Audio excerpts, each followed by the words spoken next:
Hey guys what's up, स्वागत है आपका गेमिंग सॉल्यूशंस के एक और नए एपिसोड में, जहां पर मैं आपके ही पूछे गए गेमिंग से रिलेटेड क्वेश्चंस के आंसर देता हूं। अभी तक आपने कोई भी क्वेश्चन नहीं पूछा तो भाई #GS यूज करके नीचे कमेंट सेक्शन में आप पूछ सकते हो, बट ध्यान रखना गेमिंग से रिलेटेड ही हो वो। बाकी यार आज थोड़ा सा गला खराब है, इसलिए आवाज थोड़ी बदली बदली सुनाई दे रही होगी, तो मैनेज कर लेना है ना। आज का फर्स्ट क्वेश्चन पूछा है HyperX टिप्स एंड ट्रिक्स ने, how many RAM should we actually need for gaming. तो यार देखो, अभी तक जितनी गेम्स लॉन्च हुई है ना, आने वाले कुछ टाइम की गेम्स भी 16 GB रैम में आराम से चल जाएगी। मतलब आपकी अगर 16 GB रैम है तो आप लगभग सारी गेम्स खेल पाओगे। बट ये है कि हाँ, आज से 1 साल 1.5 साल बाद ऐसी गेम्स आ रही है जिनको ज्यादा रैम की जरूरत पड़ेगी। अभी भी ऐसी कुछ गेमें हैं जिसमें आपको 16 से ऊपर की जरूरत पड़ती है, बट मेजोरिटी ऑफ गेम्स जो है ना वो 16 GB पे काम कर जाती है स्मूथली। और सेफ साइड पे चलना चाहते हो तो भैया 32 GB ले लो, कोई दिक्कत नहीं है। मैंने 16 GB में बहुत गेमिंग करी है, आराम से होती है, कोई दिक्कत नहीं पड़ती अपने को। नेक्स्ट क्वेश्चन पूछा भाई जमन रहीम ने, bro Ryzen 9 5900 versus Intel i9 which is best, how about RTX 3050 Ti। तो यार प्रोसेसर की बात करूं तो Ryzen 9 और अगर आप i9 में कंपैरिजन कर रहे हो ना, तो डिपेंड करता है i9 कौन से वाला, 10th 11th 12th कौन सा जनरेशन। वैसे अगर अपनी चॉइस की बात करूं तो भाई मैं Ryzen के साथ ही जाऊंगा, क्योंकि मैं एक कंटेंट क्रिएटर हूं। गेमिंग के साथ साथ मैं स्ट्रीमिंग हो गया, फोटो एडिटिंग हो गया, वीडियो एडिटिंग हो गया, रेंडरिंग हो गया, 3D काम हो गया, ये सब भी भाई मैं करता हूं, जिसके लिए ज्यादा थ्रेड्स की जरूरत पड़ती है मल्टीटास्किंग के लिए। वो आपको Ryzen में ज्यादातर देखने को मिलते हैं। तो मेरी पर्सनल प्रेफरेंस हमेशा से Ryzen ही रही है शुरू से। जब मैं बिल्कुल शुरू में गेमिंग करता था ना, आज से 5-6 साल पहले, उस टाइम AMD का इतना नाम भी नहीं था, इतने अच्छे प्रोसेसर भी नहीं आते थे, तब इंटेल चूज किया करते थे। बट भाई अब AMD बहुत गेम में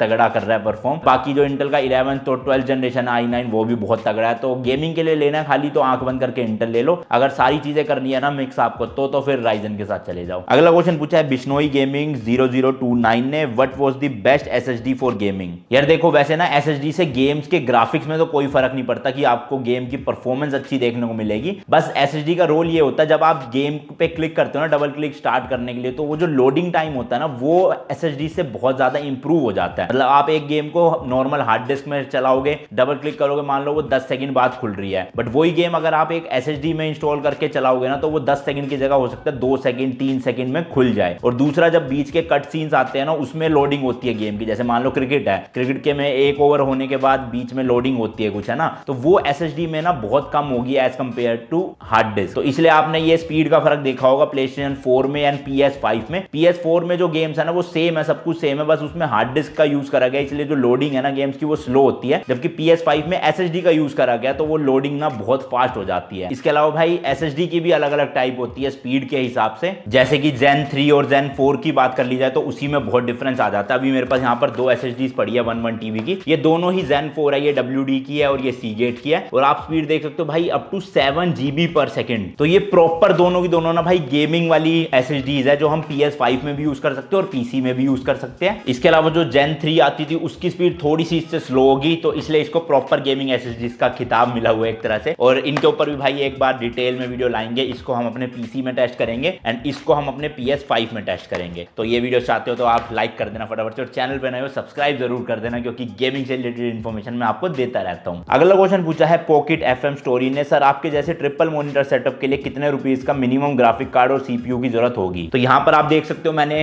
ट्रिपल मॉनिटर सेटअप कर रखा है गेमिंग के लिए भी। बेसिकली ये शो के लिए ज्यादा है, क्योंकि जब मैं वीडियोस बनाता हूँ तो बैकग्राउंड में मस्त लगता है। इसके अलावा ट्रिपल मॉनिटर सेटअप का यूज आपको स्ट्रीमिंग के वक्त बहुत आएगा, गेमिंग में तो इतना कोई फायदा नहीं। मैं सिंगल मॉनिटर में गेमिंग करता हूँ, बट जब मैं स्ट्रीमिंग करता था ना उस टाइम ये चीज मेरे को बहुत काम आती थी, क्योंकि एक स्क्रीन पे मेरी गेम चल रही होती थी, एक स्क्रीन पे मेरी चैट चल रही होती थी, और ऊपर वाली स्क्रीन पे मैं कर देता था सारा OBS का सेटअप, जिससे लाइव स्ट्रीम में कर रहा होता था। तो कुछ भी मुझे अगर करना होता था ना, सब अलग अलग स्क्रीन पे दिखता था और बेस्ट रहता था। बट भाई का क्वेश्चन ये है कि मिनिमम कितने रुपए का ग्राफिक कार्ड की जरूरत है। ओबे ये क्या हो गया, ओ भाई मॉनिटर की बात कर रहे थे और मॉनिटर ही बंद हो गए दोनों। देखना पड़ेगा क्या है भाई।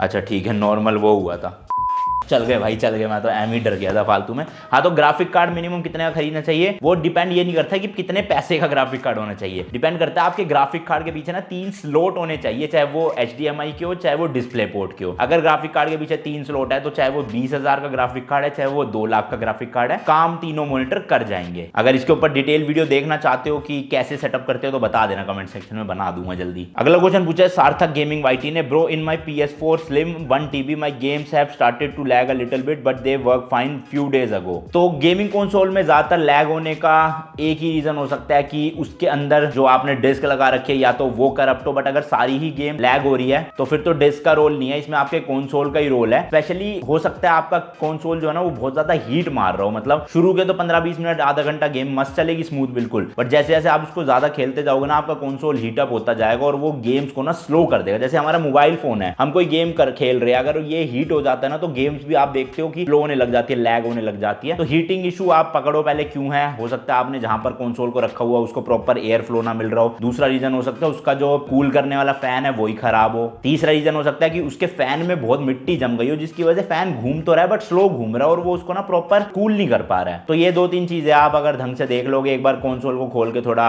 ब्लोर व्लोर मार देना, अच्छे से मिट्टी हटा देना, तो हो सकता है आपकी गेम सही हो जाए। अगला क्वेश्चन पूछा है बीस्ट राजा ने, क्या दुबई वाली PS5 इंटरनेशनल वारंटी मिलती है। बेसिकली ये कह रहे हैं कि अगर ऐसा PS5 ये दुबई से खरीद के लाए तो क्या इसकी वारंटी इंडिया में भी मिलेगी। तो भाई मैं बता दूं ये जो कंसोल है ना ये भी दुबई वाला वेरिएंट है, मतलब दुबई से खरीदा हुआ है, यूएई का। तो इसमें ना देखो वारंटी तो मिलती है, यहाँ पे सील यहाँ पर मिल रही है ना, और अंदर वारंटी कार्ड भी मिलेगा, बट भाई वो इंडिया में वारंटी वैलिड नहीं होगी क्योंकि जिस कंट्री का वो वारंटी कार्ड है वहीं पे आप क्लेम कर सकते हो। तो ये हो सकता है आप दुबई से खरीद के लाओ या आपका कोई रिश्तेदार लेकर आए और अगर वो खराब हो गया तो 1 साल के अंदर अंदर आप वापस से दुबई पे ले जाके उसको ठीक या फिर रिप्लेस करवा सकते हो। इंडिया में तो नहीं मिलेगी, बाहर उस जगह की अगर वारंटी है तो मिल जाएगी आपको। अगला क्वेश्चन पूछा है याहू वीडियोस ने, मेरे पास अभी बजट अंडर 50K है तो क्या मुझे PS5 लेना चाहिए या फिर मैं PC लेने के लिए वेट करूं। देखो भाई अगर 50,000 का बजट है और प्रॉपर गेमिंग के लिए ही आपको कुछ चीज चाहिए, दूसरे कामों से मतलब ही नहीं है, जैसे स्ट्रीमिंग नहीं करनी, ब्राउजिंग नहीं करनी, नॉर्मल ऑफिस स्कूल का काम नहीं करना, तो आंख बंद करके भाई PS5 ले लो, कुछ सोचो ही मत। 50,000 में अगर मिल जाता है सेल में तो, वरना तो ब्लैक चल रहा है तो 60-70 हजार में मैं तो आपको रेकमेंड नहीं करूंगा। बाकी अगर आपको बहुत सारी चीजें करनी है, स्ट्रीमिंग करनी है प्रॉपर लेवल की, या फिर और भी काम करने हैं, ब्राउजिंग करनी है, वीडियो कॉल्स करनी है, मतलब क्लासेस लेनी है ऑनलाइन, तो भाई मेरे हिसाब एडिटिंग स्पेशली एडिटिंग करनी है तो भाई PC लो, और वो भी PC थोड़ा अच्छा लेना, 80-90 हजार का, अभी तो महंगे चल रहे हैं, और नॉर्मली 80-90 हजार में अच्छे स्पेक वाले PC मिल जाते हैं जिसमें आप गेमिंग भी कर पाओगे प्रॉपर और साथ ही साथ बाकी काम भी कर लोगे। अगला क्वेश्चन पूछा है ब्रिजेश कालिया ने, what will be the minimum system requirement for playing upcoming games like GTA 6। तो यार देखो अभी तक GTA 6 का तो कुछ अता पता नहीं है, हालांकि बीच में आपको पता होगा रॉकस्टार ने खुद ही अनाउंस किया था कि वो अपने नेक्स्ट GTA लाइनअप की जो गेम है उस पर काम कर रहे हैं, तो ऑब्वियसली अगला टाइटल GTA 6 ही होगा। नाम क्या रखेंगे वो नहीं पता, न्यूमेरिकल वाइज चला जाए तो GTA 5 के बाद GTA 6 ही आएगा। तो एज सच तो कुछ भी सिस्टम रिक्वायरमेंट लीक नहीं हुई है, बट लोग जो अंदाजा लगा रहे हैं उस हिसाब से ये है, अगर आपका एक PC GTA 5 को झेल जाता है तो भाई वो GTA 6 भी लो सेटिंग्स में या फिर